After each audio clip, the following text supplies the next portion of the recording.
চিংড়ি হচ্ছে এমন একটি খাবার যেভাবেই রান্না করা হোক না কেন আমার মনে হয় সবভাবেই চিংড়িটা মজা, তরকারিতে দিলেও মজা, এমনিতেও মজা। আর যদি এরকম বড় চিংড়ি হয় তাহলে তার কোনো কথাই নেই। তো আজকে আমার হাজব্যান্ড আমার জন্য এই চিংড়িটা নিয়ে এসেছে, যেটা হচ্ছে 400 গ্রামের 4টা চিংড়ি ছিল। তো আমার হাজব্যান্ড বলেছে একটু স্পেশালভাবে রান্না করার জন্য। তো আমি আজকে ওর জন্য মালাইকারিটা করব। আর এই জন্য আমি ফার্স্টে হচ্ছে চিংড়িটা কেটে নিচ্ছি।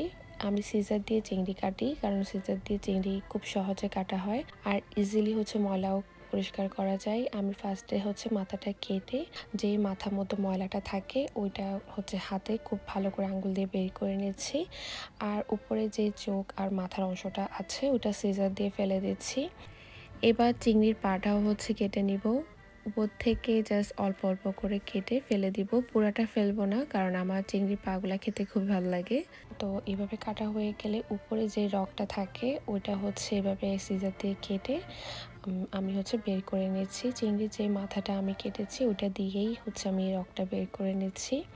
আপনাদের যেভাবে সুবিধা আপনারা ওইভাবে হচ্ছে চিংড়ি মাছটা কেটে নিতে পারবেন, বাট আমি মনে করি সিজার দিয়ে খুব সহজে আর ইজিলি হচ্ছে চিংড়ি মাছটা কাটা যায়। তো এখন আমি সব কয়টি চিংড়ি মাছ কেটে নিয়েছি।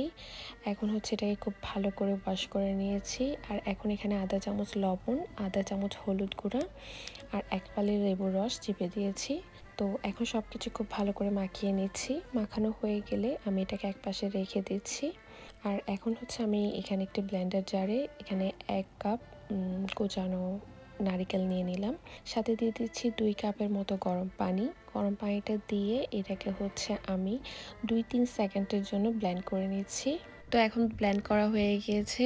এবার এটাকে হচ্ছে আমি একটি ছাঁকনির সাহায্যে ছেঁকে নিব। আর কোকোনাট থেকে মিল্কটা আলাদা করে নিচ্ছি। এভাবে আপনারা খুব সহজেই কোকোনাট মিল্ক বাসায় বানিয়ে নিতে পারবেন। তো যেই কোকোনাটটা ছিল ওটা থেকে চেপে আমি হচ্ছে ভালো করে মিল্কটা বের করে নিলাম। এবার এটাকে এক পাশে রেখে দিচ্ছি। প্যানে আমি এখানে তেল গরম করে নিয়েছি। তেলের মধ্যে হচ্ছে যেই চিংড়িটা আমরা হলুদ আর লবণ মাখিয়ে রেখেছিলাম ওটা ভেজে নিচ্ছি। এটা বেশিক্ষণ ভাজতে হবে না, জাস্ট কালারটা চেঞ্জ হয়ে আসলে প্রায় 2 মিনিটের জন্য ভেজে এটা চুলা থেকে আমি উঠিয়ে নিচ্ছি। এর চেয়ে বেশি ভাজবেন না, তাহলে কিন্তু চিংড়ির টেস্টটা আপনারা পাবেন না। এবার হচ্ছে আমি সেম তেলে এখানে 1 কাপের মতো পেঁয়াজ কুচি করে দিয়ে দিলাম। এবার এখানে আধা চামচের মতো লবণ দিয়ে এটাকে নেড়ে চেড়ে ঢাকনা দিয়ে ঢেকে প্রায় 4-5 মিনিটের জন্য রান্না করব, যাতে পেঁয়াজটা একদমই সফট হয়ে আসে। এখন ঢাকনাটা সরিয়ে এখানে আধা চামচের মতো আদা রসুন পেস্ট দিয়ে দিলাম। এবার এটাকে আরও 1-2 মিনিটের জন্য নেড়ে চেড়ে রান্না করেছি। এবার এখানে আধা চামচ হলুদ গুঁড়া, 2 চামচ মরিচ গুঁড়া, আধা চামচ ধনিয়া গুঁড়া দিয়ে দিলাম। মশলাটা যাতে পুড়ে না যায় এখানে হচ্ছে অল্প করে আমি কোকোনাট মিল্কটা দিয়ে দিলাম। আমি আজকে এই রান্নাতে কোনো ধরনের পানি ইউজ করব না, কোকোনাট মিল্ক দিয়েই হচ্ছে পুরো রান্নাটা করব।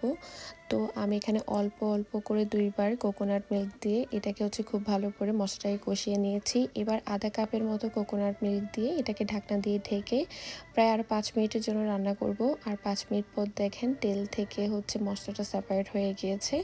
এবার আমি এখানে আরও আধা কাপের মতো কোকোনাট মিল্ক দিয়ে আবার একটু নেড়েচেড়ে 5 মিনিটের মতো রান্না করে নিচ্ছি। এইভাবে হচ্ছে আপনারা খুব ভালো করে মশলাটাকে চিংড়ি দেওয়ার আগেই হচ্ছে কষিয়ে নেবেন। পরে আর বেশি চিংড়ি দেওয়ার পর রান্না করা যাবে না, তাহলে কিন্তু চিংড়িটা শক্ত হয়ে যাবে, রাবারের মতো খেতে একটু ভাল লাগবে না। তো এবার লাস্টের দিকে যে আমাদের 1 কাপের মতো কোকোনাট মিল্ক ছিল ওইটা দিয়ে ঢাকনা দিয়ে ঢেকে মিল্কটাকে খুব ভালো করে হচ্ছে গরম করে নিয়েছি। আর যখন হচ্ছে এটাতে বলক চলে আসবে আমি এখানে যে চিংড়িটা ভেজে রেখেছিলাম ওটা দিয়ে দিয়েছি। ওইটা দিয়ে এবার হচ্ছে ঘড়ি দেখা 10 থেকে 12 মিনিটের জন্য রান্না করব। মাঝখানে একটু দুলিয়ে দিচ্ছি। তো দেখেন 10 মিনিট পর আমাদের চিংড়িটা কিন্তু খুব সুন্দর করে হচ্ছে রান্না করা হয়ে গিয়েছে। এবার এখানে আমি 5-6টি কাঁচামরিচ ফালি করে দিয়ে দিচ্ছি। আর এখনও কিন্তু তেলটা সেপারেট হয়নি পুরোপুরি, এই জন্য আমি চুলার আঁচ একদম লোতে করে 4 মিনিটের জন্য রান্না করব। 4 মিনিট চুলার আঁচ কমিয়ে রান্না করার পর দেখবেন তেলটা হচ্ছে মশলা থেকে সেপারেট হয়ে গিয়েছে। দ্যাট মিন্স বুঝতে হবে আমাদের রান্নাটা খুব ভালো করে কুক হয়েছে। তো এখন এটা হচ্ছে আপনারা সাদা ভাত, পোলাও, খিচুড়ি সব কিছুর সাথে খেতে ভালো লাগে। আমি তো সাদা ভাতের সাথে খেয়ে নিচ্ছি।